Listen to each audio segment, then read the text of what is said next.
하나님의 공의를 바로 세우는 시간 카이로스 시작합니다. 오늘 함께 하실 분들 소개하겠습니다. 평화나무 김용민 이사장님 나오셨습니다. 네, 안녕하세요. 네. 평화나무 기독교 회복센터 소장님이신 김디모대 목사님도 나오셨습니다. 예, 안녕하십니까. 네, 목사님 예. 어서 오세요. 예. 어제 이 의미 있는 문서가 하나 발표됐어요. 네. 30년 경과되면 이제 비밀 해제가 돼서 이 공개할 수 있는 그 외교 문서가 있잖아요. 그래서 어제 그 외교 문서가 공개가 됐는데 그 중에 65년 한일 청구권 협정 관련한 내용이 공개가 됐어요. 그래서 사실 지금 윤석열 정부는 이 65년 청구권 결정을 2018년 대법원이 제대로 따르지 않고 있고 그래서 이미 우리가 65년도에 이 한일 청구권 협정이 끝났기 때문에 제3자 변제안이 문제가 없다라는 주장인데 본인이 언급을 했었죠. 그렇죠. 그거를. 계속해서 이 65년 청구권 협정을 언급했었어요. 그런데 이 근거가 되는 65년 협정이 그런 의미가 아니라는 내용의 문서가 발견이 됐습니다. 박정희 정권 때. 예. 그렇죠. 이 문서는 이제 91년 8월에 있었던 내용이 이제 발표가 된 건데요. 이게 정부 간의 문제 해결을 위한 내용이지 개인의 어떤 개인 청구권의 문제 해결까지 다 이게 끝났다고 하는 것은 아니다라는데 당시에 일본 그 협상 실무자들도 다 동의하는 내용이었고 그리고 이 내용에 대해서 이 암묵적인 인식의 일치가 있었다.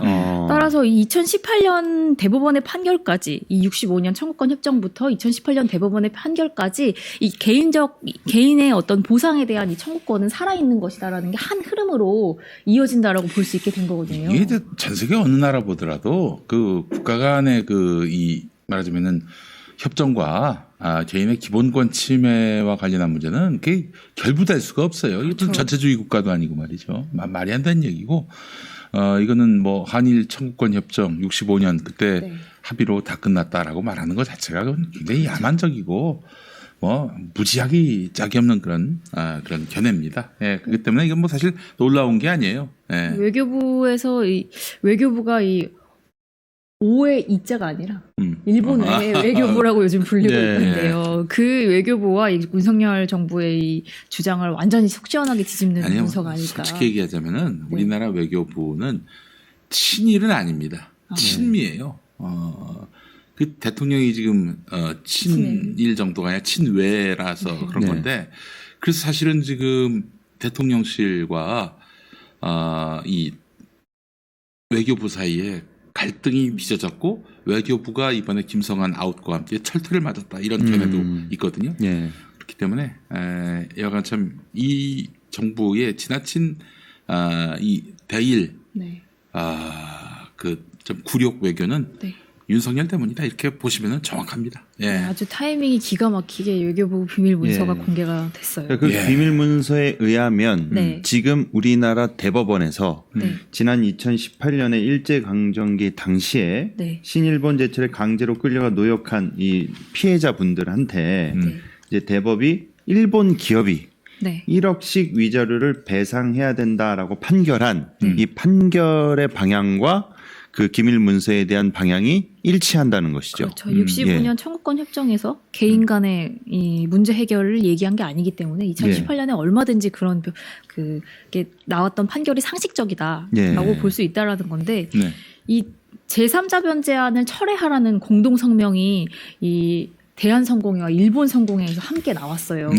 부활절을 앞두고 일본 성공회까지요. 네, 대한성공회 그리고 일본성공회가 이 강제징용 제3자 변제안의 일방적 발표를 철회하라라는 공동성명을 부활절 맞춰서 발표를 했습니다. 이 주된 내용을 좀 살펴보면요, 이 제3자에 의한 변제 방식으로 한일 관계를 개선하겠다는 이 한국 정부의 일방적 발표는 피해자들의 염원과 권리를 짓밟은 것으로 결코 미래와 평화를 위한 것이 아니다. 라고 이야기를 했고요. 그리고 양국의 미래를 위한 참된 화해는 통렬한 반성과 진정한 사죄 위에서만 이루어질 수 있다라는 내용이 있었어요. 그래서 피해자들의 동의 없이 이 참혹한 역사를 돈으로 해결하려는 이런 방식에 대해서 비성서적이고 비윤리적이다라고 아주 강력하게 비판을 했습니다. 전 여기서 의문이 있습니다. 네. 극비 문서에 보면은 네. 기밀 문서가 이제 해제돼서 나오지 않았습니까? 네. 근데 그 문서에 보면은 윤석열 대통령이 지금 말하고 있는 내용하고는 정반대의 내용이 있어요. 네. 대통령이면 이 문서를 사전에 볼 수도 있지 않았겠습니까? 그렇죠. 65년 협정에 관해서 너무 많이 언급을 했기 예. 때문에 좀 알아봤었어야 되죠. 그럼 본인이 그 문서를 보면은 본인이 말하는 것과 앞뒤가 다르다는 거를 알고도 그러면 국민들을 상대로 외교를 합리화시키기 위해 뻥을 쳤다는 얘기가 될 수도 있는데 알고 그랬다 그래도 놀랍지 않고요. 모르고 그랬다고 해도 놀랍지 않습니다. 둘 다 사실. 놀랍지 않군요. 네. 예. 아이고, 나라 꼴하지 정말. 예. 아니 지금 나라는 이 모양 이 꼴인데 이것들은 밤에 모여가지고 술이나 처먹고 말이죠. 일본이 아니라 이제 부산. 네. 일광 횟집. 일단 이름도 일광이에요. 일광. 이거 아주 일본 냄새가 풀풀 풍기는 데서 아주 그 저기 일광 조계종이라고 있어요. 그렇죠. 뭐 이제 뭐 불교로 말하자면 이단인데 거기 이제 건진이 거기도. 그렇죠. 예. 그 소 껍데기 벗긴. 예? 근데 이제 그 일광 같지는 않고 횟집 이름이 네. 일광이라고 그래서 일광읍이라고 또 있어요. 기장군에. 부산 기장군에. 네. 그래서 이제 거기서 나온 것 같은데. 지명. 예. 어떻게 아니 윤석열 한동훈이가 거길 왜 갑니까? 무슨 저기 부산 엑스포 이제 엑스포 유치를 위한 행사였다고 그러는데 윤석열 가는 건 이해가 되는데 왜 가? 네. 한동훈이가 왜 가 거기를? 어? 그리고 장제원이는 지역구라서 그렇다 치고 아니 김진태는 왜 가고 김영환이는 왜 갑니까? 강원지사, 충북지사 무슨 부산에서 가깝지라도 하면 몰라. 경남, 울산 이런 데서 보면 몰라. 이거 보면은 이렇게 술 먹는 거 외에는 즐거움이 없는 사람들이에요. 세포를 풀러 모인 분위기였어요. 그것도 게다가 저 김영환이하고 김진태는 지금 비난을 받고 있는데 네. 걔를 부른 이유가 뭐겠어요? 야야야 욕 먹어도 잘했어. 걱정하지 마. 그래서 기죽지 마. 야 언론한테 그냥 위축된 모습 보이지 말고 세게 밀고 가. 이렇게 이야기하지 않고서야 부를 이유가 없지 않나. 저 김영환이 거기 가서 물만 먹었나? 김진태 그 조퇴 문서는 내고 왔어? 아이고 놀고 있네. 한동훈이 술 안 먹는다면서? 그거 왜 갔어 거기? 회 먹으러 갔어? 아이고 야 기왕 먹을 회 그 후쿠시마산 그 물고기로 그렇죠. 먹어라. 남들 안 먹을 거 니들이 먹어야지. 니들이 수입하자면서. 아이고 참.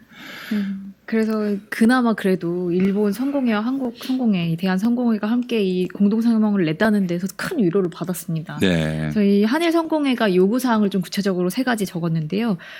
먼저 강제징용에 관련된 일본 기업이 참가하지 않는 이 제3자 변상안은 완전히 철회하라라고 요구를 했고요. 너무나 당연한 요구죠. 그리고 두 번째로 강제징용에 관련된 일본 기업과 정부가 피해자에게 사죄하고 법적 배상을 이행하라.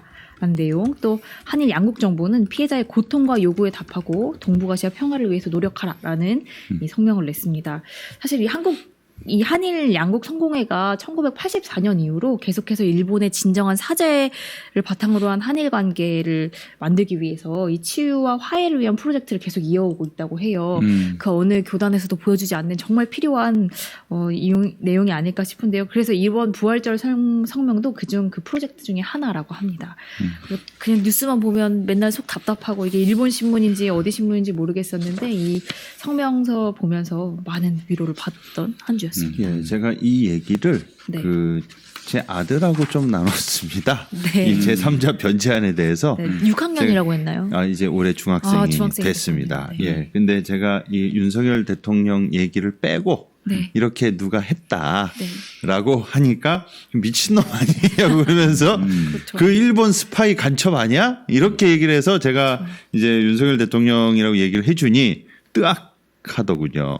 예. 중학교 1학년이 들어도 이거는 말이 안 되죠. 예, 일본 전범 기업들이 배상하고도 모자를 파네. 그렇죠. 왜 우리나라 기업들이 이거를 배상합니까? 이게 말도 안 되는 거죠. 그리고 요미우리 신문하고 네. 또 인터뷰를 네. 한 거를 보면 9면인가? 예. 상당한 분량의 인터뷰를 했는데 예.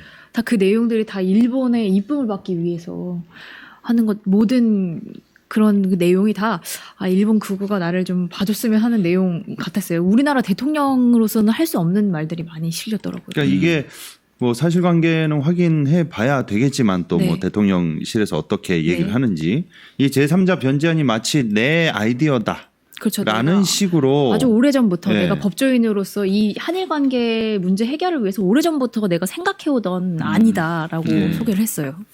그게 말이 되는 소리인지 모르겠습니다. 그것도 일본 언론하고 인터뷰를 하면서요. 예. 그래서 이런 과정 중에 그래도 일본 성공회 네. 그리고 한국 성공회 두 성공회가 함께 힘을 합쳐서 이 제3자 변제안에 대한 부당성에 대해서 공동 성명을 발표하고 철회를 요구하고 네.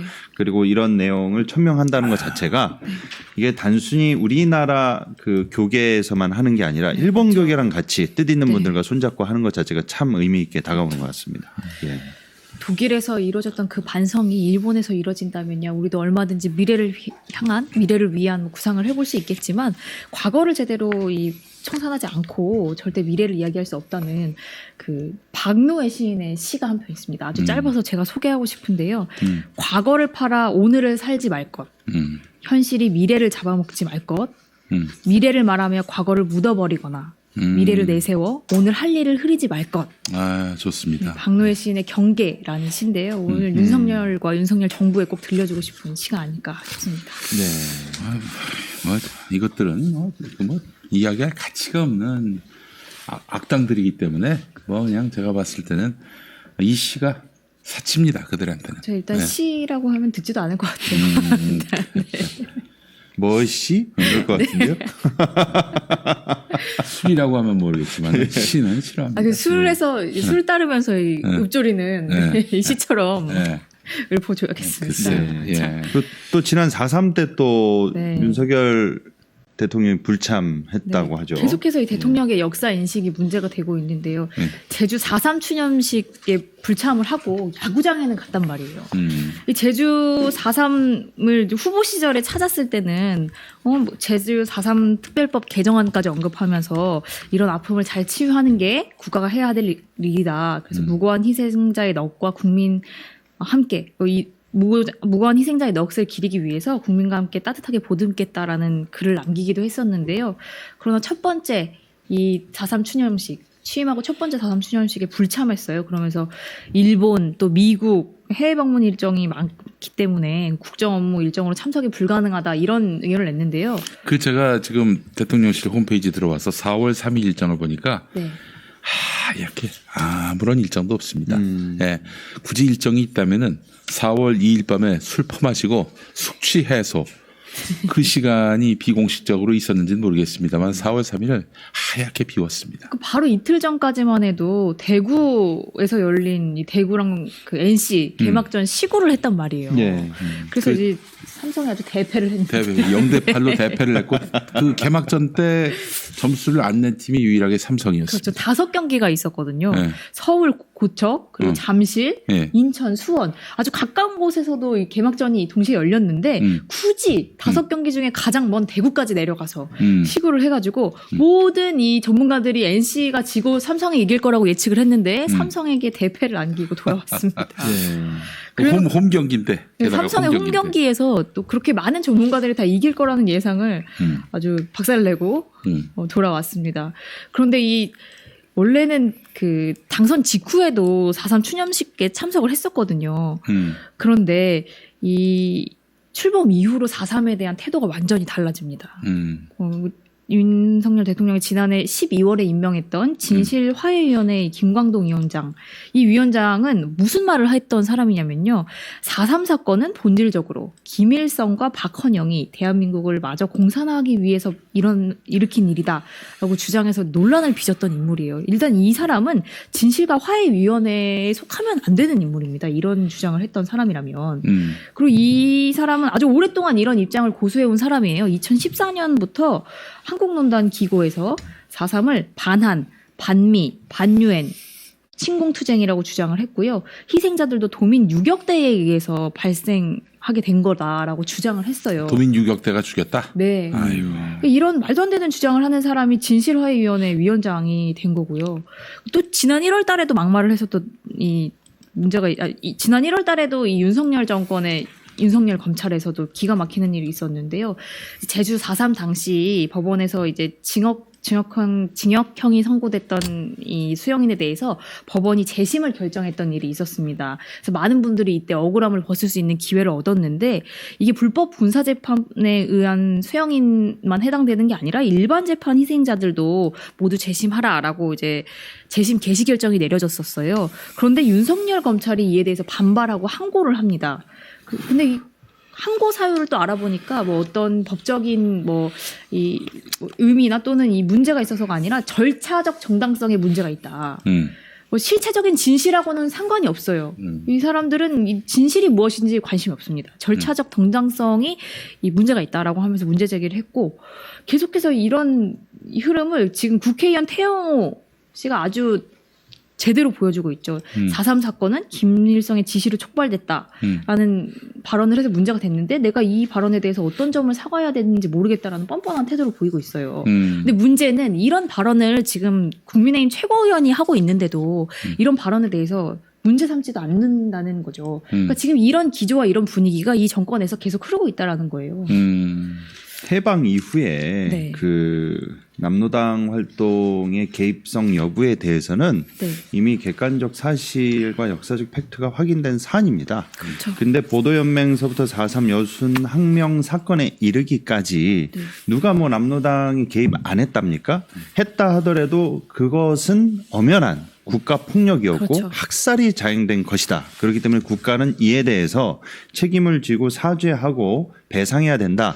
이러한 기본적 스탠스는 여야를 막론하고 정당성을 떠나서 그러니까 각 정당에 그걸 떠나서 이미 합의가 돼서 대통령이 가서 직접 사과까지 한 사안입니다.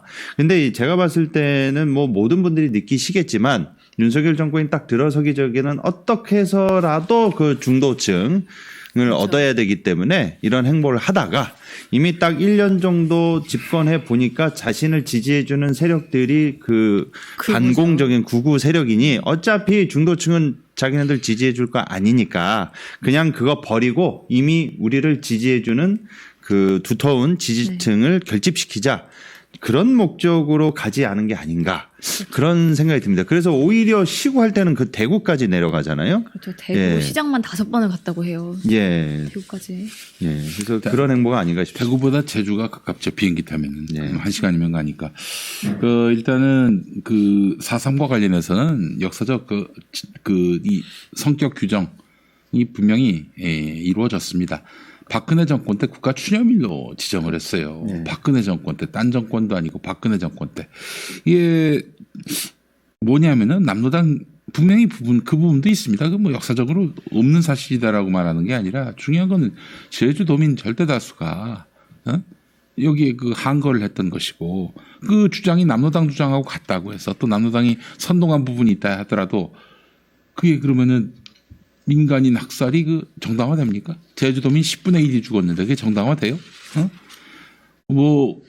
아니 잘못한 게 있으면 잘못한 사람만 딱 정확하게 그 범죄자를 규정하고 색출해서 법에 맞게 그렇게 이제 판단하면 될 텐데 왜 민간인을 죽이고 상처를 입히고 갈취하고 폭행하고 그러냐 이거예요. 이것도 합리화됩니까? 이 사건에 남로당이 일부 개입됐다고 그게 다 합리화되는 거예요? 그런 생각을 갖고 있는 자들은 정말 무서운 자들입니다. 그 국가를 위해서 국채를 지키기 위해서 아무나 붙잡아가서 고문하고 그래서 반비영신 만들어 놓고 일생을 그냥 고통 속에 살게 내버려둬도 된다는 얘기입니까? 그게 북한 체제하고 뭐가 달라요? 뭐가 그들보단 낫냐 이거예요. 이 북한 욕하면서 북한하고 똑같은 자들입니다. 이런 자들은. 네. 민간인 학살은요. 이거는 용납받을 수 없는 일이고요. 또한 그것이 국가폭력이라면 더더욱 용납받을 수 없습니다. 이거는 사실 사과한다고 보상한다고 끝날 일이 아니라 영원히 역사책의 기록으로 남겨서 두 번 다시 해서는 안 될 일로 분명히 규정해야 될 부분입니다. 그런데 뭐 빨갱이는 죽여도 돼 뭐 이런 논리를 편다는 거 아니겠어요? 예, 이런 사람들은 지금 열린 사회에 공존할 수 없는 대상이다. 저는 이렇게 생각을 합니다. 우리나라의 화합과 이 평화를 저해하는 일이죠. 국가폭력을 용인하고 묵인하는 이 정부에 대해서 계속해서 우리 그리스도인들이 목소리를 내야 하지 않을까 생각이 듭니다. 그 서북 청년단이 또 그 현지에 가서 뭐 보수 단체들이 또 그렇게 시위를 했어요. 난리했는데 저는 좀 이런 행위들 자체가 그 당시에 학살을 당한 유족들이 그 모습을 봤을 때 엄청난 심리적인 아픔이 있을 거란 말입니다. 이걸 왜 정부가 그대로 보고 냅두는지 방관하는지 도무지 이해가 되질 않습니다. 사실 처벌받아야 될 일이거든요. 세월호 유족들 앞에서 단식 투쟁하시는 분들 앞에서 예? 오히려 그 음식 먹으면서 약 올린 것과 다를 게 뭐가 있습니까? 그리고 이 서북청년단을 주도한 이 사람들 제가 제이모 씨라고 있습니다. 이분이 네. 또 제가 알기로는 교회 집사님이세요. 아이고, 예. 이번 그 반대 집회를 한. 예, 맞습니다. 예, 제이모 씨라고 있는데. JHCC. 예, 맞습니다. 그래 나하고 아주 특별한 인연이 있지. 에? 나한테 저기 뭐라고 저기 뭐 악의 구렁텅이에서 나를 뭐 헤어 나오게 해준다고 해가지고 네. 내가 부디 뭐뭐 하세요라고 했다가 제가 전과가 유일하게 하나 있는데 네. 거기에 있습니다. 선고유예 20만 원. 네. 네. 명예훼손 모욕죄였나? 그게 명예훼손죄였나? 모욕죄. 예, 예. 모욕죄로. 예. 예, 그 사람이군요. 예, 그분입니다. 원주 사는. 어? 예.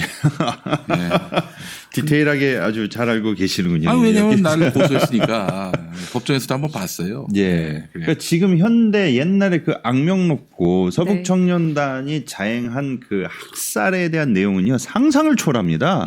저희가 생각할 수 있는 아주 마귀 새끼들이 했던 악랄하고 잔인하고 극악무도한 짓. 저희 킬링필드라고 하는 소위 알려진 거기서 일어났던 일들의 버금가는 수준이 아니라 더 심하면 심했지 상상을 초월하는 일들이 있단 말이에요. 글로만 읽어도 예. 이 울렁거려서 못 읽겠는 그런 그 내용들이 많이 있어요. 기록사들이 서북청년단. 어떤 분들은 그 사진이나 자료들을 읽다가 구토하시기까지 했을 정도로 인간이 저지를 수 없는 자랑무도한 짓을 했는데 어떻게 그 이름을 그대로 다시 갖고 나와서 유족들 앞에서 서북청년단이라는 이름을 들고 시위를 할 수가 있냔 말이에요. 이게 마치 그 유영철이나 연쇄살인범 그 유족들 앞에 가가지고 그 이름으로 똑같이 예? 시위하는 거나 똑같습니다.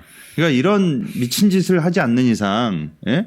이런 거를 왜 정부가 그대로 냅두고 방치하고 놔두는지 저는 도저히 이해할 수가 없는 상황입니다. 지금. 그게 제가 봤을 때는 이 사람들은 뭐 고통받는 사람들은 눈에 보이지 않고 자기가 이렇게 함으로써 생길 수 있는 코인의 눈이 뭔 게 아닌가 조심스럽게 추정해 봅니다. 그렇잖아요. 그분은 집사님이라고 하셨죠? 예, 기독교인입니다. 아니 전에 한번 누가 인터뷰를 했었는데 네. 중3 때 방황을 했는데 자살 충동까지 왔는데 고2 때 하나님을 만났고 삶이 완전히 달라졌다. 이 소금과 빛의 삶을 사는 것 이런 것에 내 삶의 방향과 목적을 삼았다. 예. 그렇게 인터뷰를 하셨네요. 예. 이 무슨 소금과 빛이라는 건지. 예. 뭐 빨리 돌이키길 바랍니다. 회개하길 바랍니다. 예. 네. 이번에는 또 안 전해드릴 수가 없는 소식인데요. 또 정광훈이 이번에는 사우나를 사들여서 알박기를 시도하고 있다라는 소식이 또 있어요. 했다는 의혹이 네, 있었죠. 의혹이 있습니다. 예. 이 정광훈 사랑제일교회가 지금 공공재개발 추진 중인 이 성북구 장이 8구역 그 안에 있는 사우나 건물을 사들이려고 한 건가요, 목사님? 예. 정광훈 씨 사랑제일교회가 이제 네. 공공 재개발을 추진 중인 이 서울 성북구 장이 8구역 안에 있는 사우나 건물을 이번엔 사들이려고 했습니다. 그 교회가 있는 곳이 10구역이고 네. 또 다른 구역이죠. 8구역에 있는 사우나 건물을 샀어요. 예. 사우나 건물을 사서 이제 거기다가 이제 대체 예배당을 만들려고 하는데 사우나에서. 네. 사우나에서도 은혜 받을 수 있죠. 예. 그거 수리해 가지고 쓰겠다는 건데 이게 또 이제 지역 주민들이 이것도 장위 19역처럼 알박기 하려는 거 아니냐라는 의심을 지금 하고 있는 상황이고 극렬히 반대했고 결국 성북구청이 이거 안 된다. 토지거래 허가를 안 내준 거죠. 네. 네. 불어 통보를 한 것이죠. 예. 자, 그 영상을 또 준비했는데 네. 한번 좀 보시고 네. 오실까요? 영상으로 먼저 보시죠.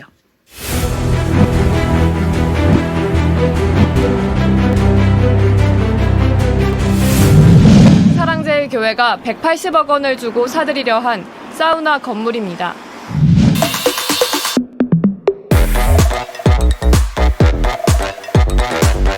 나는 목사님 팬입니다. You're very much troubled. 내 I'm a fan of 빌딩이 yours. 목사님 교회 바로 옆에 있으니 And my building, it is right next to 그걸 your 내가 church. 싸게 팔 And 테니까 I will sell it for very 그걸 cheap. 사서 목사님이 교회 질 때까지 예배를 드리시오. And you can use it as a 감사해 안 해? building for your church. 그래가지고 황순애미가 그걸 잘 해가지고 Elder Deacon has 세상에요 conducted very 가격을요 원래 그게 평당 5천만 원 가는데 and it is about 50 million won per acre. 3,300만 원에 샀어. But we bought it 그분이 그렇게 싸게 샀다. 33 million 나라 won per 살려달라고. acre. 그래가지고 구청에다가 등기 이전을 했더니 세상에 이승로가요 정강훈 목사가 세상에 또 알박이 But 하려고 then the head chief of the district 알바이 said that 같은 we're 소리 한 trying 거죠, to do 계자씨가. a 참 날 보고요, 자꾸 이런 메시지가 오는데, 목사님, 설교는 잘하시는데 욕은 하지 마시오. Pastors, I 내가 love 욕을 안 service, 하게 but I don't 생겼다고 like you 내가 욕을 when 안 you 하게 cuss. 생겼어. But I'm forced to cuss about such a matter. 내가 욕을 안 하는 날부터 Start from 대한민국 the day I don't 망한다고 알면 cuss. 돼. You can know that Korea is going to fail starting from the day. 새끼들 죽으려고 이 개자식들 말이야. These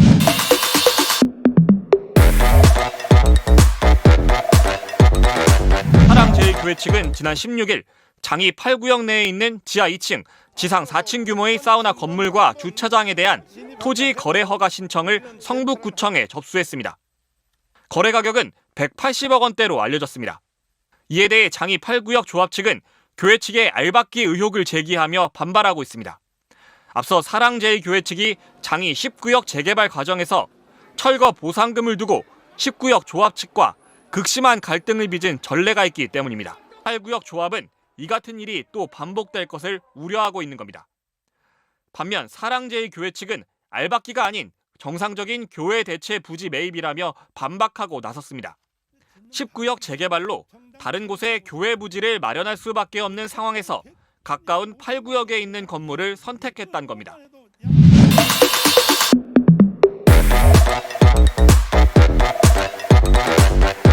교회가 와서 알박기 하는 게 가장 염려스러웠어요. 앞서 주민들은 사랑제일교회가 건물을 사들였다는 소문이 나자 탄원서 4,000장을 내며 강하게 반발했습니다. 어떻게 당신 하나로 해서 온 장이동이 쑥대밭을 만들어 놓느냐고요. 장이 10구역처럼 교회가 철거를 거부하고 버틸 경우 수백억 원의 보상금이 들어갈 수 있다는 걱정에서입니다.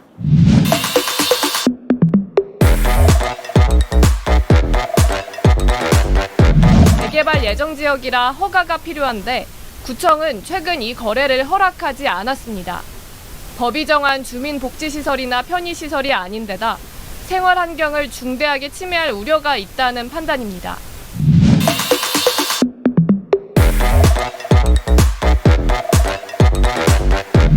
다시 한번 경고한다. 다시는 사랑제일교회 대고 입 밖에 낸다거나 그리고 그동안 해온 종교자유를 탄압했던 그 모든 행동들에 대해서 인류이 반드시 너를 법적으로 심판할 것임을 일시간 경고하는 바이다. 사랑제일교회가 이전하지 않고는 장이 19역 개발이 안 됩니다. 그렇다면 성북구청장이 신속하게 교회와 협의해서 사랑제일교회를 이전할 수 있는 여건을 마련해 줘야 되는데 계속 방해를 했다 그 말입니다. 사랑제일교회는 시대적 사명을 감당하고 여기 계시는 여러분들이 자유롭고 평화롭게 살 수 있는 대한민국을 바로 세우기 위해서 투쟁하고 고난받고 감옥을 3번이나 갔다 오신 분입니다.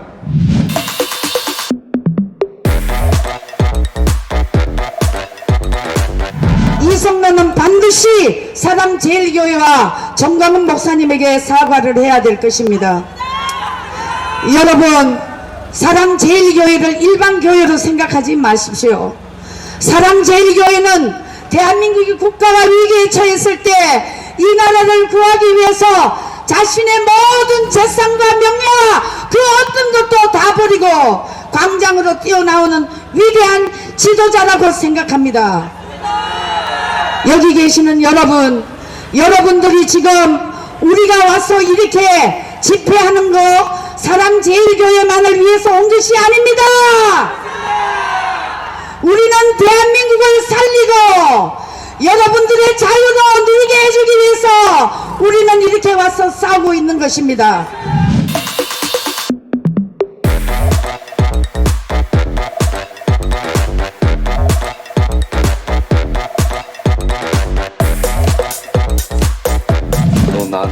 조금만 더 손대면 그땐 피똥 싼다.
사우나로 알바키를.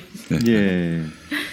저희가 한 가지 그 방송 전에 나왔던 영상에 네. 종교 중독 회복 강좌에 대해서 저희가 잠깐 이 안내를 해드리려고 하는데요. 네. 바로 이러한 정강훈과 같은 네. 이런 부류의 목회자들로 인해서 피해를 입고 있거나 가스라이팅 그루밍 당한 교인들이 가족 중에 있어서 고통을 호소하시는 분들이 상당히 많으십니다. 그리고 저희 센터에 도움을 요청하시는 분들도 많은데요. 네. 저희가 매월 마지막 주 토요일 1시부터 6시까지 종교 중독 회복 강좌를 지난해 9월부터 계속 네. 진행해 오고 있습니다. 네. 이번 4월까지는 기존의 그 서울시 마포구에 있는 나눔교에서 진행을 하는데요. 4월 한 달 동안서부터 이제 저희가 찾아가는 네. 종교 중독 회복 강좌로 저희가 이제 좀 바뀌었습니다. 네. 그 전국에서 좀 이렇게 성원이 많으셔가지고 네. 지역 투어를 이제 저희가 하려고 합니다. 그래서 네. 5월부터는 4월까지는 기존의 나눔교회에서 하고요. 네. 그리고 5월부터는 이제 신청을 해주신 전국의 교회, 노회, 그리고 단체, 그리고 어떤 모임이나 그 기관들에서 저희한테 접수 신청을 해주시면 저희가 이제 선착순으로 그 지역에 저희 강사진들이 찾아가서 진행하는 이제 찾아가는 종교 중독 회복 강좌를 저희가 이제 진행하려고 합니다. 그래서 여러분들께서 아래 그 저희 평화나무 회복센터 이제 번호가 있습니다. 네. 이 기독교 회복센터 홈페이지 그리고 평화나무 홈페이지에 있는 번호로 언제든지 신청해 주시면요. 저희가 그 안내할 수 있도록 진행할 수 있도록 그 문의 주신 내용에 대해서 네. 답신도 드리고 일정 조율해서 제가 찾아뵙도록 하겠습니다. 무료라고 들었어요. 전액 무료로 진행됩니다. 그러니까 교회든 노예든 단체든 기관이든 부담 없이 저희가 달려가서 모두 무료로 제공해 드리니까요. 언제든 신청해 주시면 감사하겠습니다. 아유, 예산이 빠듯하셔도 이 어려움을 겪고 계시다면 얼마든지 연락 네. 주시기 바랍니다. 무료 정도가 아니라 돈을 드리고 들으시라고 하고 싶어요. 우리 교인분들에게. 왜냐하면 너무 필요한 강좌고 예. 또 무엇보다도 종교가 중독이 되는 순간에는 이 완전히 종교의 아주 긍정적인 가치가 완전히 상실되거든요. 범죄 집단이 되는 거예요. 깊은 신앙을 갖는 것과 종교 중독되는 건 분명히 다르다는 분명히 거를, 다릅니다. 네. 예. 그런 점에서 여러분 저 이 강좌 한번 꼭 들어보시고요. 그리고 예를 들어서 A 교회에서 만약 행사한다 그러면은 A 교회 안 다니는 분도 상관없습니다. 다 오셔서 들으셔도 돼요. 예. 그러니까 제가 널리 또 홍보할 테니까 꼭 강의 들으시고요. 종교 중독이 아니더라도 가스라이팅 문제가 좀 네. 나에게 심각한 현실적인 고민거리다라고 판단되시는 분들이 예. 있다면 또 여기서 많은 도움을 얻으실 수가 있으니까 평화나무가 마련한 무료 강좌 종교 중독 회복 강좌에 여러분의 많은 관심 바라겠습니다. 지금 나오고 있는 그 번호로 문의 주시면 감사하겠습니다. 네. 예. 그래서 저희 그 정광훈 씨가 이렇게 한 행위가 네. 법적으로 보면은 부동산 거래 신고 등에 관한 법률 제12조 1항 2항을 네. 이제 저촉돼서 걸리는 게 되는데요. 쉽게 말씀드리면 이게 뭐냐면 허가 구역을 포함한 지역 주민을 위한 복지 시설 네. 또는 편익 시설로 이 설치를 이용하려는 경우에 해당돼야 되는데 네. 이건 지역 주민들이 이 3천 몇천 명 가까이 네, 3,000장 이상 네, 탄원서를 탄원서가 내서 들어올 만큼. 지역 주민이 싫어해요 지금. 그렇죠. 예. 어떻게 이 한 사람 때문에 장이동이 이렇게 다 한 동네가 이렇게 난리가 나냐라는 맞습니다. 하소연을 아까 하셨어요. 예, 그리고 또 2항에 보면 네. 토지거래 계약을 체결하려는 자의 이 토지 이용 목적이 다음 각 목의 어느 하나에 해당되는 경우에 한다고 조항이 돼 있는데요. 여기 또 걸리는 게 뭐냐? 생태계 보전뿐만 아니라 주민의 건전한 생활 환경 보호에 네. 중대한 위해를 끼칠 우려가 있는 경우 또 안 됩니다. 중대한 위해를 예. 끼쳐왔고. 예. 근데 직접 이전에 경험하신 거죠. 사랑제일교회 그 알박기 논란이 있을 때 네. 화염방사기 만들고 화염병 만들고 쇠파이프 들고 그렇죠. 엄청난 짓을 벌여서 명도 집행을 6차례에서 7차례 정도 거부했기 때문에 그러한 모습들을 본 그 장위 8구역에 있는 주민들이 식겁한 거죠. 그렇죠. 그러니까 이걸 딱 봐도 만약에 또 그러한 상황이 발생하면은 중대한 위해를 또 끼칠 수 있는 위협을 주민들이 느끼셨습니다. 네.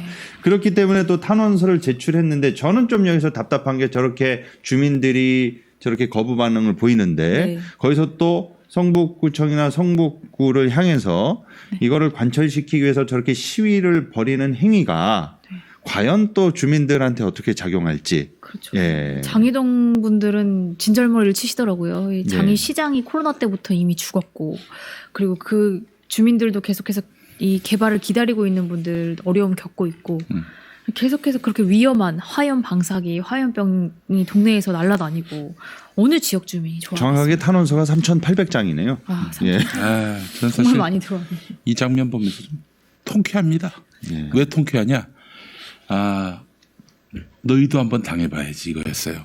저희가 한 몇 년 전에 벙커원교회 그 강북에 공동체를 만들기 위해서 이제 교회당을 네, 구하러 맞습니다. 다녔는데 네. 와, 교회가 뭐 기피 시설 정도가 아니라 극혐 시설이 돼가지고 그랬는데 그게 바로 다 전광훈 코로나 때 그 전광훈의 만행 때문에 이 교회는 세를 줄 수 없다. 세를 줄 수가 없다. 도장 찍는 단계에서 뭐 하시게 교회 안 됩니다. 이게 한두 번 이런 경험을 한 게 아니에요. 네. 전광훈 덕입니다. 기피 시설. 쥐도 한번 당해봐야지 우리만 당할 순 없지. 그렇죠. 혐오 시설을 교회를 혐오 시설로 만든 장본인이잖아요. 이런 정도의 그 주민들의 반발을 예상하지 못했다는 게 더 이상할 정도입니다. 이거 웃긴 게 그러면 지역 주민들에게 이렇게 신뢰를 잃었으면 지역 주민들한테 마음을 얻기 위해서 그렇죠. 뭐 좀 몸 낮춰서 행동을 해야 되는데 구청 가가지고 구청장한테 지랄 발광을 떨고 있어요. 아니 구청장이 시민의 뜻에 구민의 뜻에 반하게 행동할 수 있나? 구민들이 반대하니까 반대하는 거 아니야? 그럼 좀 쪽팔린 줄 알아야지 말이지. 뭐 이승로 욕한다고 그게 다 해결될 문제인 줄 아나? 이승로가 이제 성북구청장입니다. 예. 예. 아유 정말 참. 이 언제 인간이 되려고 하는지 모르겠습니다만. 예. 또 저희 그 평화나무가 나름대로 좀 이쪽에 레이더가 있어요. 네. 네. 정광훈이가 정말 나갈 마음이 있는지 예. 네. 알 수는 없습니다. 예, 조만간 보도가 하나 나올 것 같은데, 전광훈은 확실히 그 어떤 이전 건축 이거보다는 이거에 방점이 있는 것 같습니다. 헌금. 이거. 예, 헌금. 근데 그 최근에 그 보도 보셨습니까? 어떤 보도? 국민의힘에서 하태경이 네. 그 지난 그 당대표 경선 과정에서 입당했던 사람들 추천인 사랑제일교회 전광훈. 예. 이 입당한 사람들을 다 출당시켜야 된다. 이런 얘기를 했습니다. 홍준표 뭐 비슷한 말을 했었죠. 네. 정광훈을 지지할 것 같으면 다 그 교회로 가라고. 네. 여기 떠나라고. 국민의힘 떠나라고 그런 말을 했었고요. 황교안 와 고발했죠. 충격적인 발언을 했습니다. 오늘 MBC 라디오 김종배의 시선집중 나와가지고 네. 예전에 한기총 대표회장 돼서 황교안이 자유한국당 대표로서 찾아갔는데 그러고 이제 한 1년 있다가 총선 시즌이 돌아왔는데 황교안한테 수십석의 비례대표를 자기한테 주라고 그랬다는 거야. 그게 이제 변희재 대표 고문도 한 얘기인데 너무 터무니없는 그 지분 요구를 한다는 거죠. 예. 전광훈이. 얇기가 똑같네요. 네, 그렇지. 수법이 항상 그래요. 예. 이런 사람을 어떻게 신뢰합니까? 그리고 우호적인 관념은 모르겠는데 아예 뭐 다 내놔라? 말이 안 되는 거지. 뭐 그러면 난 어떤 신뢰관계가 형성된 것도 아니고 그 광화문 집회가 다 자기 덕인 줄 아는데 그 정권 교체를 자기가 다 한 줄 알아요. 그냥 윤석열은 수저만 뜬 것처럼 생각을 하고 있는데 이런 과대망상. 예? 자, 이것이 전광훈을 망치고 있다라고 봐야 될 것 같습니다. 하여튼 점점 몰락하는 추이고요. 하태경, 홍준표 이런 사람들이 지금 누구한테 레이더를 맞춰서 발언하겠습니까? 워낙 비주주기 때문에 또 정치를 뭐 기생하다시피 오랫동안 해온 사람들로서는 현재 실권 권력의 그 사이클과 맞춰서 발언하는 거거든요. 네. 그러니까 지금 윤석열의 뜻을 대변하고 있다고 보면 되는 거예요. 예. 눈밖에 안 돼요. 그럼. 그래서 이제 오늘 아침에 보니까 변희재 고문이 그런 얘기 하더군요. 함께하는 단톡방이 있는데 네. 동네 바보형이 됐다고. 전광훈이 동네 바보형이 됐다고. 고집 엄청 센. 네. 바보형. 근데 그 사람이 왜 그 주변에 추종자가 많느냐? 이걸 어마어마하게 뿌린다는 거예요. 지난주 영상에서도 만나기만 하면 이렇게 1,000만 원씩 꽂아준다고 현금. 왜 무대 있잖아요. 네. 무대 그 시국 집회 네. 무대에 서면은 저는 김연자 씨가 나와가지고 아모르 파티가 울려 퍼졌었죠. 광화문에. 그 정도면은 그것도 게다가 김연자 씨가 목사님을 존경한다고. 이게 억단위는 가지 않았겠는가. 억단위. 많은 팬들이 되게 좌절했었어요. 네. 진보 집회와 보수 집회가 맞불 붙었을 때 저쪽에서 아모르 파티가 들려서 저거는 우리가 공수했어야 되는데. 그 작곡가가 그 윤일상 씨 아니에요. 윤일상 씨는 또 민주시민들 편이고. 어쨌든 여러분 제가 돈을 많이 벌어서 집회를 열면은 김연자 씨를 모시겠습니다. 네, 아모르 파티가 존경하는 김용민 목사님 얘기 나오게 만들겠습니다. 그리고 전광훈 집회에 그 스님 신부님도 나오는데 그분들한테 아주 김연자보다도 더 많이 돈 준다는 얘기가 있어요. 그래서 전에 어떤 스님 성호 스님이 나왔는데 성호 스님이 나와서 이제 발언을 했단 말이지. 그리고 전광훈이 뭐라고 그랬냐면 이제 이 성호 스님이 이제 예수 믿기로 했다고. 그래서 성호 스님이 그 소송을 걸었어. 그 때문에 소송을 걸었는데 어느 날 또 유야무야 되더니 다시 무대에 쓰는 거야. 서로 친하게. 그러더니 성호 스님이 다음에 마이크 잡을 때는 그 기습을 했어요. 전광훈 목사님은 부처님의 재림이라고. 사이가 좋아진 건 금전적인 위로를 받은 게 아닌가. 그래서 하여튼 재미있는 양반들입니다. 이미 그 안희안 목사를 비롯해서 이 금전이 오갔다는 그 의혹들에 대해서는 몇몇의 목사들이 자신이 그 돈을 받은 적도 있고 돌려준 적도 있다. 정광훈 씨로부터 그런 발언들을 했었죠. 그래서 이미 그런 거대 현금 현찰이 오가는 정황은 뭐 공공연하게 그냥 암묵적으로 다들 그렇게 예상하는 바가 아닌가라는 생각이 듭니다. 제가 여러분들께 장담해서 말씀드리는데 이렇게 이른바 민주진영이라고 분류되는 사람들이 있잖아요. 그 사람들 중에 정광훈을 살짝 이렇게 좀 두둔하고 비호하는 이런 사람들은요 두둑한 봉투를 받았다고 보시면 됩니다. 정확해요. 틀림없어요. 좀 배우 세력이 있다라고 말하던. 전 그렇게 믿습니다. 그래서 지금 보면은 전 좀 답답한 게 보십시오. 지금 대통령 윤석열 대통령은 외교, 대일 외교를 이렇게 하고 4.3 이렇게 하고 지금 정광훈 씨는 또 장위구역에 이런 사단을 일으키면서 또 이러고 있지 않습니까? 정말로 이 쌍두마차로 사회적 폐해를 일으키고 있는 것 같습니다. 그런데 어떻게 해야 이 사람들의 이런 폭주와 이 활보하고 다니는 것을 제재하거나 단속할 수 있을지 그냥 보고만 있어야 된다는 이 현실 자체가 너무 스트레스로 다가오는 게 아닌가 싶습니다. 교계뿐만 아니라 어느 뉴스를 틀어도 비슷한 이미지의 두 분이 깽판을 치고 있어요. 참 가슴 아픈 현실입니다. 하여튼 뭐 지금 전광훈 같은 경우도 보수 진영의 그 목회자들로부터 굉장히 또 굉장한 그 갈등을 빚고 있단 말이죠.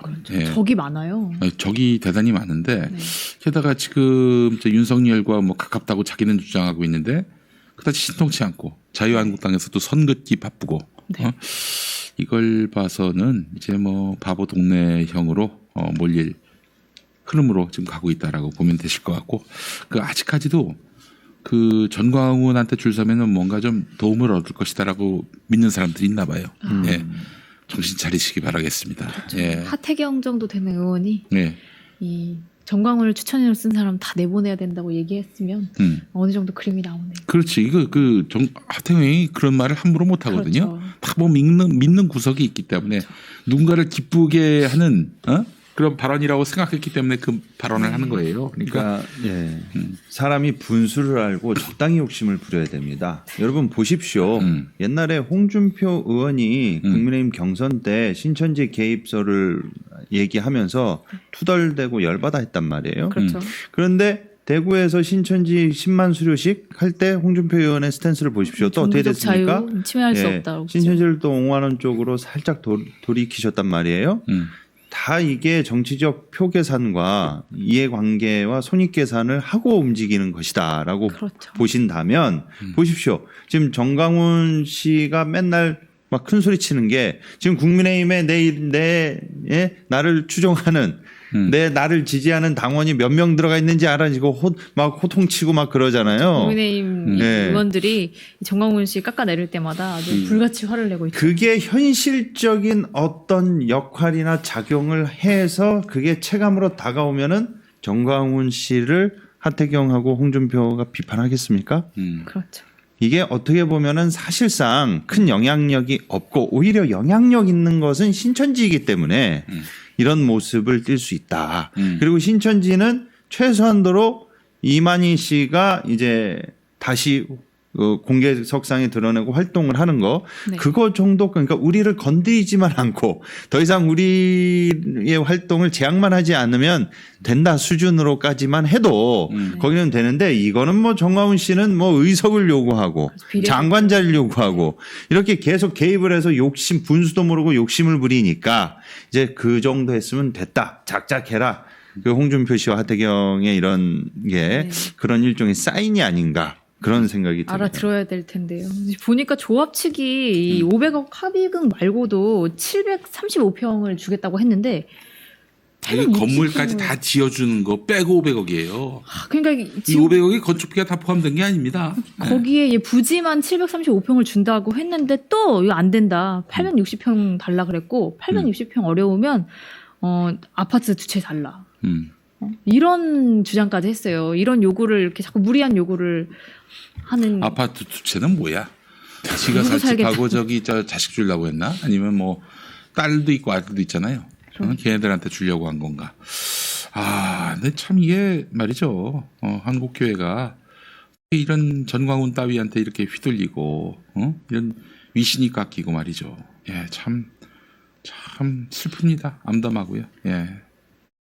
정광훈 목사 같은 사람이 활개를 치고 다니는 거를 손쓸 수도 없고 막을 수도 없고 제재를 못한다는 것 자체가 한국 개신교회가 노회와 총회와 교단법으로 이러한 자들을 거르거나 단속할 수 있는 자정 능력이 상실돼 있다는 결정적인 증거라고 보시면 됩니다. 그렇죠. 이 정광훈 목사뿐만이 아니죠. 이 평화나무 기독교 회복센터에서 얼마 전 기자회견 했었잖아요. 국회에서 성범죄 처벌 관련해서 이 지금 계속해서 이 교회개혁 실천연대를 비롯해서 기독교계에서도 계속 이 성범죄 처벌에 관련한 이 성명들이 나오고 있어요. 목사님 이 얘기 좀 소개해 주시죠. 4월 4일 날 저희 그 기독교회복센터도 국회에서 이제 JMS 성범죄 종교 성직자 처벌법, 재취업 금지법, 아청법의 개정, 아청법을 개정하는 방안에서 제가 연속으로 지지난 주서부터 계속 설명을 드렸죠. 근데 이번엔 이어서 4월 4일 이번에 교회개혁 실천연대가 성범죄 목사 징계 촉구 기자회견을 열면서 동시에 2010년부터 현재까지 성범죄 유죄 판결을 받은 목회자 81명 중 단 한 명만 교단에서 징계 받았다는 통계를 발표했습니다. 81명, 81명 중에 한 명이요. 2010년부터 지금이 몇 년이죠? 2023년이죠. 지난 13년 동안 이 음지에 가려진 사람은 더 많을 겁니다. 그럼요. 근데 공식적으로 네, 피해자들이 형사처벌 나서지 못한. 받고 공론화된 그 사건만 81명 중에 교단에서 합법적 절차를 통해서 징계받은 사람이 단 한 명이라는 거죠. 그 한 명이 누굴까요? 예전에 우리가 저 문제 삼았던 그 심예교 쪽 그 목사인가? 예. 공개한 자료를 보면요, 예. 이 제명 출교 처리했던 교단이 예장 합동교단. 아 그러면 소속으로 김 땡땡인가? 그 예, 친구? 그럴 가능성이 그 친구. 상당히 높아 보입니다. 예, 우리 저 김디모데 목사님, 정혜민 목사님 등이 수고하셨던 아. 그 사건입니다. 예, 그렇다면은. 아유, 예. 그 28명의 성범죄 가해 목사가 이제 소속된 상회 61곳에 네. 이 어떻게 지금까지 한 명밖에 처벌이 안 되냐. 네네. 그래서 이 81명이 해당된 곳에 징계 촉구를 위한 질의 공문을 이제 교회개혁실천연대가 보냈어요. 네. 그래서 그런데 답시는 딱 15곳이 왔고 이 중에 8곳만 이미 징계를 내부적으로 했거나 앞으로 징계 절차를 밟겠다고 의지 표명을 했습니다. 그러니까 방금 말씀드린 대로 이 네. 제명 출교한 것은 예장합동교단 소속로의 단 한 곳이고요. 네. 실제로 현재까지 다른 곳은 이미 계획 중이다. 그리고 실제로 조처한 곳은 사실상 한 곳밖에 없는 겁니다. 81명의 성범죄자들이 다시 교회에서 판을 치고 있는데 제대로 처벌받은 사람이 단 한 명뿐이라는 이제 가슴 아픈 소식이. 그 한 명도 언론이 요란하게 보도하니까 그렇죠. 눈치 보는 차원에서 했지. 예. 그리고 심지어는 이 교회개혁 실천연대가 이 촉구 공문, 징계 촉구 공문을 보냈을 때 답신을 안 한 것도 많아요. 예, 왜냐하면 뭐라 할 말이 그렇죠. 없으니까. 할 말이 없으니까 대꾸를 안 하고 그냥 눈치는 거죠. 예, 그러니까 많은 분들이 왜 종교계에서 목회자가 성범죄를 일으켰는데 네. 다시 어떻게 목사를 할 수 있냐? 이게 말이 되냐? 네. 뭐 교사 공무원이나 뭐 우리 뭐 교육 업계에 있는 분들은 다시 못 하잖아요. 근데 이게 어떻게 가능하냐? 이게 어떻게 가능하냐면요. 교회 시스템 자체가 그 해당 목회자가 소속돼 있는 그 노회라는 네. 상위 집단이 있습니다. 교회가 가입돼 있는 네, 네. 그 노회에서 형사처벌 받은 목회자가 1심, 2심 대법원 확정 판결까지 이 사람은 이제 성범죄가 명확하다라는 대법 확정 판결이 딱 나오면 그것을 근거로 노회에서 처벌을 할 수가 있거든요. 뭐 네. 면직을 한다든지 징계를 한다든지 이런 처분을 내릴 수가 있습니다. 근데 중요한 거는 그 교회 목사, 성범죄를 저지른 목사가 네. 그 노회 목사님들하고 절친들인 거예요. 그리고 돈을 받거나 서로 이해관계가 있습니다. 그래서 여러분 예전에 아주 유명한 이 성범죄 목사 한 명이 있었습니다. 이 사건을 해서 세상에 아주 떠들썩한 적이 있었죠. 근데 그 목사가 어떻게 성반방인 처벌을 받았느냐? 패턴이 똑같아요. 이게 전형적인 성범죄 목사가 살아남는 방법인데 네. 평소 때 이 교회 목사가 대형 교회였단 말이에요. 그러니까 네. 헌금이 많이 들어오잖아요. 네.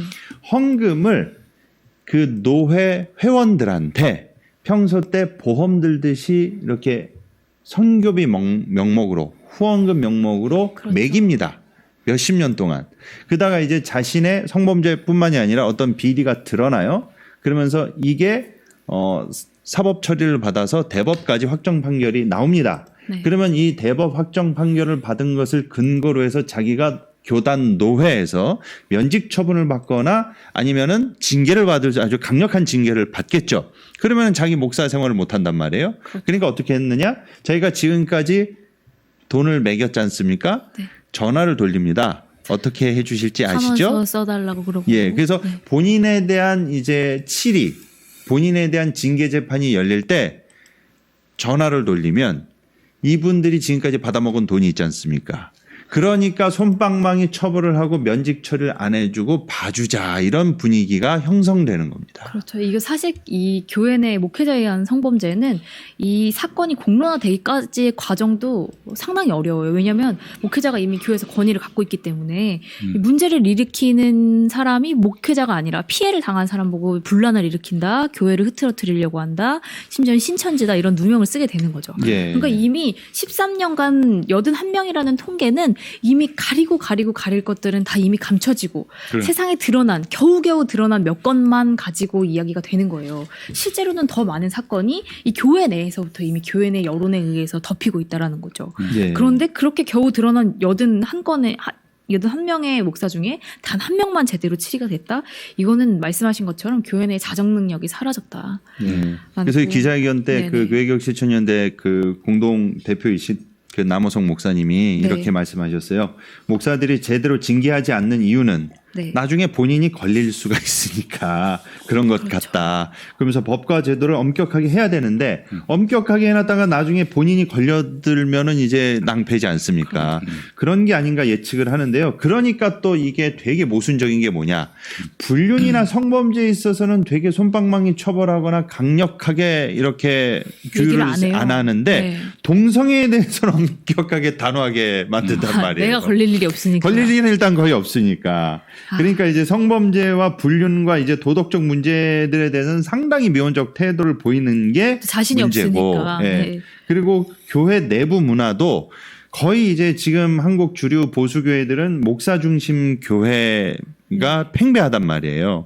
그러다 보니까 이제 교인들이 중심으로 좀 나서서 이게 밸런스를 맞춰야 되는데 결국 이제 목사를 우상시하는 문화 속에서 벗어나서 민주적이고 평등한 교회 문화로 이제 거듭나야 네. 사실상 목회자의 성범죄가 발생했을 때 정확하게 징계하고 치리할 수 있다는 거죠. 근데 이제 그 아까도 말씀드렸지만 이제 노회에 이 인간관계가 있다고 그러지 않았습니까? 자기네들이 네. 처벌을 해야 되는 사람들이 아주 친한 동료란 말이에요. 10년, 20년을 같이 활동한 거예요. 그러니까 이 사람들이 네.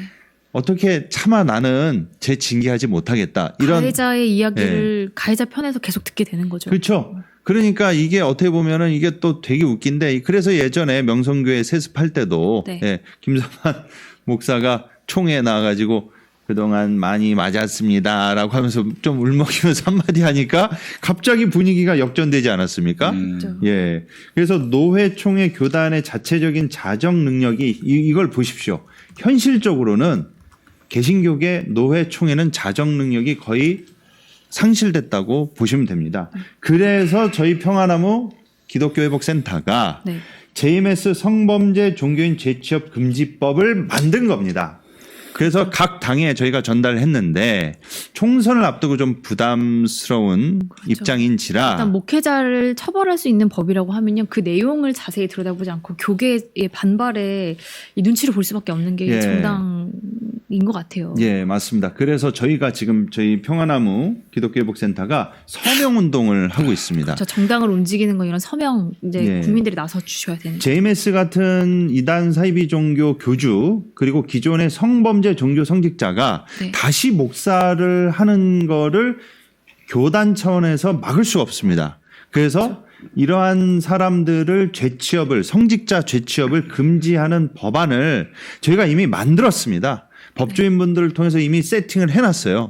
이제 각 정당이 이걸 가져가서 당론으로 채택해가지고요. 네. 법안 발의만 의원님들 10명이 모여서 해주시면 됩니다. 그런데 결국에는 이 종교계 표가 부담이 되기 때문에 쉽게 움직이기가 어려워요. 그래서 여론이 움직여야 됩니다. 그렇죠. 지금 JMS 넷플릭스 다큐멘터리에 인해서 지금 여론이 종교 성직자들에 대한 부정적 이미지 그리고 이것을 성범죄자들. 현실적으로도 막을 수 없다. 이런 분위기와 여론이 있기 때문에 네. 적어도 지금 당장 힘들다면 그래서 저희가 지금 그 서명 운동을 하고 있거든요. 네네. 그래서 여러분 지금 자료화면 보시면은 저희 서명 운동에 대해서 웹포스터를 보시고 저희 평화나무 기독교 회복센터 홈페이지나 저희 평화나무 홈페이지 찍고 들어오시면 배너에 서명할 수 있는 링크로 안내해 드립니다. 그래서 여러분들 꼭 많이 동참해 주셔서 제가 좀 몇만 명 좀 많게는 10만 이상 돼서 내년 총선 이후에 각 정당에 또 저희가 찾아뵙고 네. 예, 각 정당 의원님들 찾아뵙고 법안 발의를 꼭 해달라고 예, 이렇게 저희가 진행할 예정입니다. 여러분 진짜 이 법안 만드느라고 네. 저희 그 기독교회복센터 저를 포함해 가지고 정말 지난 몇 달 동안 영혼을 갈아넣는 심정으로 세팅을 해놨습니다. 사실 새로운 법안을 예. 만든다는 건 너무 어려운 일이고요. 그래서 예. 정말 현실적으로 아동청소년법에 이 성범죄자가 재취업할 수 없는 그 직업군에 목회자를 넣는 방안으로 네, 목회자와 종교시설을 네. 넣는 방안으로 저희가 아청법을 개정하는 것으로 네. 준비를 사실 했습니다. 정말 현실적인 법안인 것 같아요. 그래서 네. 정말 이게 결정이 된다면, 이렇게 법안이 개정이 된다면 우리가 성범죄자로 처벌받은 사람들을 다시 교회에서 보지 않을 수 있게 되는 그런 법이 생기는 겁니다. 적어도 피해자들이 이 자신과 같은 피해자가 또 나오는 그런 과정을 지켜보지 않아도 되는, 그런 고통이 없게 하는 그런 법안입니다. 이 정당들은 결국에는 목회자 처벌에 관련해서 이 신앙인들, 이 교회 다니시는 분들 표를 의식하지 않을 수 없기 때문에 여론이 강력하게 움직여 주셔야 정당을 움직일 수 있지 않을까. 아니 이게 말이죠. 나쁜 종교인, 뭐 기독교만 하자는 것도 아니고 뭐 나쁜 모든 종교인들을 다시 취업할 수 없게 만들자는 건 이건 공익에 해당하는 건데 말이죠. 왜 반대해요? 그리고 왜 눈치를 봐? 지금 정치인들이 신천지 욕하고 있지만 응. 신천지가 동원하는 표에 대해서는 엄청난 두려움을 갖고 있거든요. 네. 결국엔 보수 목사들 욕하고 있지만 그 보수 목사가 동원하는 표에 대해서 거기서 자유로운 이 정치인들이 별로 없을 겁니다. 아니 그러니까 지금 교회가 나서서 자기들이 그렇죠. 먼저 내규를 정해가지고 성범죄자는 재취업할 수 없고 아예 그냥 목회자가 될 수가 없게끔 그렇게 길을 먼저 만들어도 모자랄 판에 남이 만들겠다는 것도 못하게 하고 또 그 못하게 할 것 같아서 또 정치권이 두려움에 자기 검열을 하고 뭐 얘기 도대체 이게 뭐 거꾸로 너무 많이 거꾸로 된 것 같아가지고 참 참담합니다. 그리고 저는 사람이 회개하고 거듭나서 새 인생을 살 수 있다는 입장이기 때문에 뭐 과거의 범죄 전력이 어떻게든 회개하면은 사람이 새 삶을 살 수 있다라고 믿는 편이지만 성범죄의 경우는 본인이 회개를 해서 될 문제가 아니라 그렇죠. 혼자 셀프 회개받고 셀프 용서받아서 될 게 아니라 상대방이 두려움을 겪고 있잖아요. 예. 그러면 상대방을 배려해야지. 자기가 일단 지은 죄가 있다면은 그래서 그 종교인 되지 않기를 바라는 마음을 가진 사람들이 상당수 되잖아요. 그렇죠. 그분들의 마음을 헤아린다면 아니 그 성직자 안 되면 뭐가 천국 못 갑니까? 뭐 지옥 가요? 그런 거 아니잖아요. 그럼에도 불구하고 이런 것들 하나 법으로 만들 수 없게 교회가 그 걸림돌이 된다면은 그런 교회는 존재할 가치가 있나 싶어요. 그렇죠. 예. 그런 의미에서 저희 벙커원 교회는 이미 교역자들이 전원이 그 성범죄 전력이 없다는 점을 밝혔습니다. 예. 너무나 당연해서 뒤늦게나마 공개를 했는데 앞으로도 저희가 이제 성범죄 전력이 있으신 분은 교역자로 드리지 않고요. 또한 교역자로 있다가 성범죄에 연루가 되면은 그만둬야지. 예, 그건 너무나 당연한 겁니다. 예, 그런 약속을 드리려고 합니다. 예. 예. 오늘도 카이로스 이 소식 전해드렸는데요. 대한성공회와 일본성공회가 성명서를 냈다는 기쁜 소식 한 가지와 이 역사의식이 비뚤어진 대통령 그리고 정광훈 닮은 두 사람에 대한 이야기, 그리고 목회자 성범죄 처벌에 관한 이야기까지 전해드렸습니다. 기쁜 소식도 있잖아요. 그 네. 전광훈이 동네 바보형이 됐다. 웃긴 소식도 한 가지 웃긴 전해드렸습니다. 예. 다음 주 이 시간에 다시 찾아뵙겠고요. 오늘 함께해 주신 김용민 목사님, 김리본의 목사님 감사합니다. 네. 고맙습니다. 네, 안녕히 계십시오. 감사합니다.